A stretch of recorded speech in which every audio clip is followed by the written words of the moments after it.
Back in a room of dreams. If you follow Instagram and our Facebook page, you will see over the last couple of days I've posted up a couple of pictures of the new presents we've acquired. So I've made no sort of bones about it that I want a McLaren. 570 would be cool. Mainly because no one's really pushing the boundaries in the UK. We've got a lot of twin turbo V10 stuff kicking around. We've got another build in at the minute actually that we're just doing.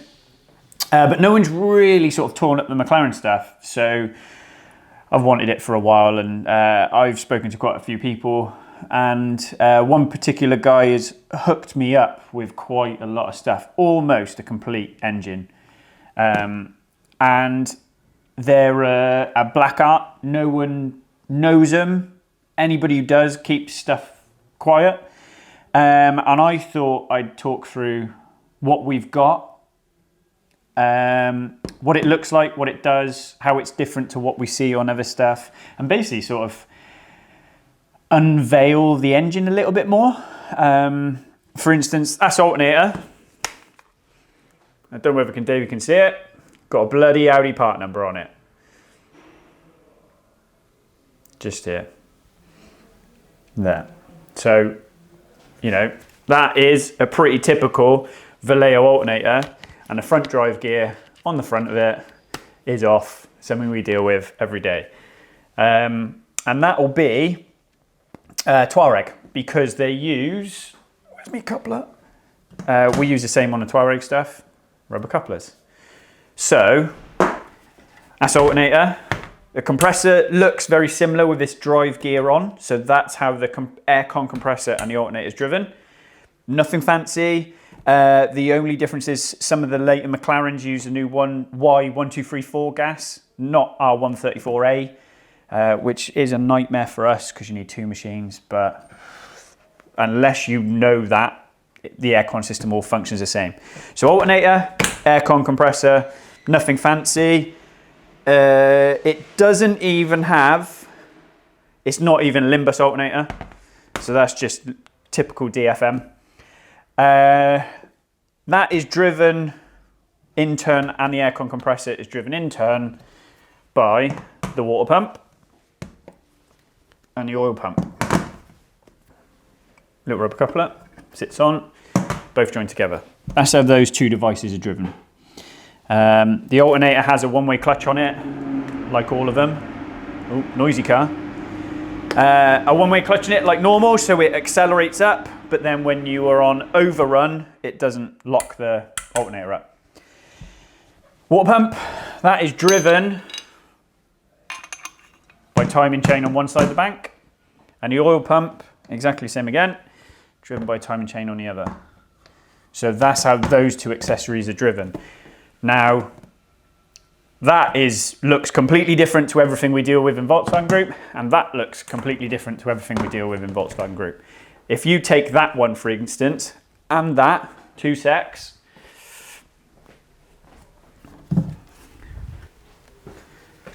that is a water pump and oil pump off a V10. So you can see two different manufacturers, two devices do the same thing, completely different. And the V10 is driven off that spline shaft, and that is it. So that's quite an interesting way of how they've packaged the 4 components. I haven't got the aircon compressor, but how they've packaged the 4 components in the bottom of the V. So that's quite an interesting way of doing it. I haven't even opened this up yet. We normally blueprint the inside of our oil pumps, but I'll strip this open and we'll put more photos up and see what the inside of it is like. There's a couple of different versions of this. You can get a track pack version, which delivers more flow. But again, we'll have a play with this, with these items. And it can sit there. Yeah, the oil pump has got intake feed and outlet. So this is a scavenge side. 3 scavenge ports. We have 8 on the V10s. 3 scavenge ports, 1 return, 1 main inlet feed, and 1 pressure feed. I mean, I don't know whether Davey can get in there, but it's little bits like that, all the casting marks.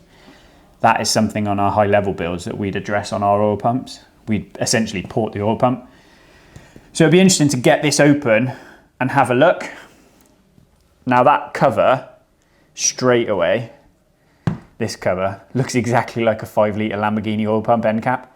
So again, it's funny how you start getting into the manufacturers, not as in the vehicle manufacturer, but the part manufacturer. Vallejo, you know, the compressor's going to be like a Denso or Continental, who builds the oil pump, and you see how they all cross over. McLaren gearboxes, Oberleik and Graziano, same as 488, or same as Ferraris, same as R8s, same as Lamborghinis, you know. So it's all interesting stuff when you kind of get them all next to each other and see. Turbos, that's a TD04 Mitsubishi. It's a pretty common turbo, and I have got 6 of them. So again, you start looking into it. TD04 HL, I think it is. I've already spoken to Lee at Owen Developments. He's going to do me a pair. So I want to look at exhaust gas temperature at cylinder head, and I want to look at exhaust gas pressure out of the cylinder head. And I also want to then look at exhaust gas temp and pressure after the turbine, so we can work out what's going on across the turbine. He's going to put a speed sensor in it for me as well, and then we're going to do the same into and out of the compressor housing. And this is all going to be linked to our new data logger. So we've got a Plex combustion analysis data logger, so we can analyze the combustion pressure inside the head. And this is all going to be part of our development program that we basically baseline stock turbos. You've got everyone smashing, you know, upgrades or remaps on and this and that, and nobody really knows the ins and outs of what everything is. So we're going to work closely with Lee at Owens to understand what this is, what we can do with it, whether he can do me a shiny bullet nut in the compressor housing, what a stock turbo will do safely, you know, all this sort of information. It's all well and good me knowing, but if you own the cars, you need to know as well. You know, we already see issues on tuned 720Ss where they eat the intake pipes. So just stuff like that. And then these are another little interesting bit.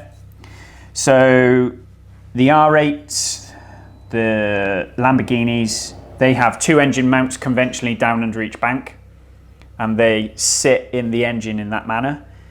And that is it. Then they have the mounts in the back on the gearbox. The McLarens have torque bars bolt to the front of the engine, and the early ones, especially the metal bars with rubber ends, rubber bushes, and they just chew them up and spit them out. So we've got these billet sort of rose jointed items, limited number of them, but again, like our suspension arms and stuff like that we get Speed Tech and Ben involved with. We'll see if we can get some of those made for a nicer fee than what these are, because they ain't cheap. And then these are pretty common. Looks pretty much exactly like an R8 V8 throttle body. Bosch unit, typical number. So again, nothing fancy. 6-pin connector, drive-by-wire motor, main sensor tracking, and backup tracking. Or yeah, you get your main and your sub. So we've got a couple of those kicking around as well. So you know, you sit there and have a look, and the package is very impressive, and it's built up with, you know, Mitsubishi turbo, Bosch throttle bodies, Vallejo alternator, Capricorn piston, Capricorn pins, Capricorn liners, you know. So yeah, we start to work through it. This is our new pistons. That is our new liner, and that's the piston pin. So again, look pretty similar to our aftermarket pistons Capricorn do for us on some of our other engine platforms.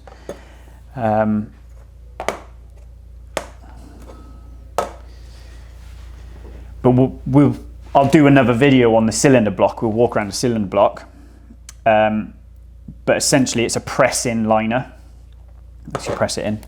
And then obviously pistons. And then the only thing I haven't got is rods. So I'm already chatting with Aaron at Arrow. And we're going to design a set of con rods for it. And we've already had a chat with Capricorn. This is a stock piston basically, so it's really impressive for a stock piston, but we're going to get an uprated piston made to deal with more power, so at least we've got that in our portfolio of available parts. So that is that. What is that is what I want. And then that is a V8 crank. So it's covered in grease and build up, so ignore the state of it. We'll get it super finished anyway before it goes in our engine. But you kind of get the idea of it. And then if I lift over this one, an example V10 one, and we sort of line the journals up side by side, you can see the crank length is pretty similar. So if you go journal to journal, you can see we've got 10 in the same space as they've got 8. But what I would say is, if you then start looking at things like across 2 rods on a V10, roughly 40 mil, across 2 rods on the V8, you're like 48. So you've got a lot more bearing load surface on the V8 crank. This is a 5 litre crank, so you can see the offset journals. This is more like the 5.2 crank in the V10, where it's got a single pin for 2 rods. So they'll be opposing rods, opposing banks, sorry. You can see there is timing chain gears the same, so it's the same timing chain drive. They're the opposite way round, so that is the front end. That's the nose of the crank, and that's the tail end. So I've got them back to front because that's the tail end of the V10 crank.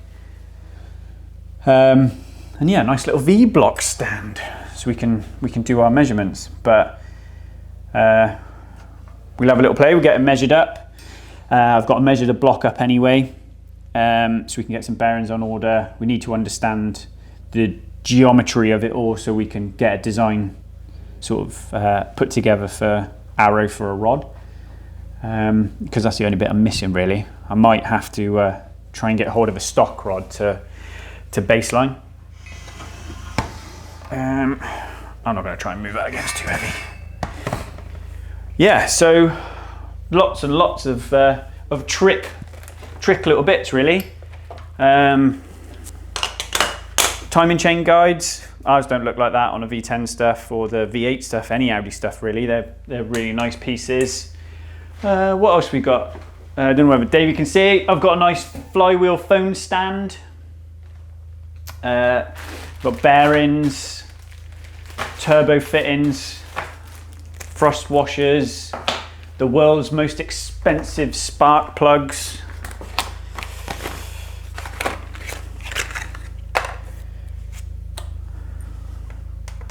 So I know it's the racing equivalent, but they are 24 mil long thread. Conventionally 19 mil is the conventional thread length. It's small hex head. So these look very similar to the B58 BMW or the new Supra spark plug. Whereas you've probably seen the V10 plugs, the V8 plugs, the Huracan, the Gallardo plugs, they're the same as what goes in a Golf. So that's quite trick. They are NGK racing versions, so they're like 90 quid each, but it'll all be good fun. What other goodies have we got? Where's me engine looms gone? That's the breather platform and oil filter housing at the top. So very similar, sits in the top of the block. Oil filter, got a couple of those down there, and then the oil cooler, the oil heat exchanger, looks exactly the same as everyone we deal with. So 2 coolant inlet ports, 2 inlet and outlet on the coolant, inlet and outlet on the oil, and that's how it cools the heat exchanger, and it just bolts straight on the top. But that's the top of the V, so that sits in the belly of the V. When I get the block in a bit, I'll lay it in and show you what I mean. But that's the oil filter assembly.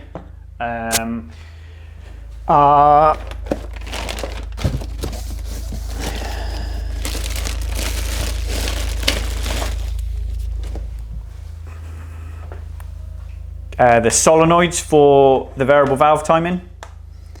Again, look quite similar to anything else you would have seen. 2-pin solenoid, 12-volt supply, ground control, as in a grounded control by the ECU, and that is what will actuate your cam timing solenoids, and it will control the oil flow to advance or retard the cam timing.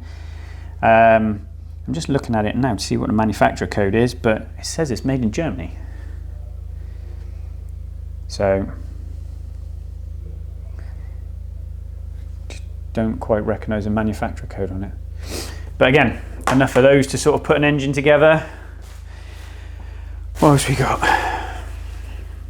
Tool for lining up the oil pump and water pump drives. So it looks like the inside of the drive, so that's how you can, special tool for lining that up. Cam adjusting tool, so you bolt that to your cylinder heads. Actually, I've got a built head, so I'll show you that in a minute.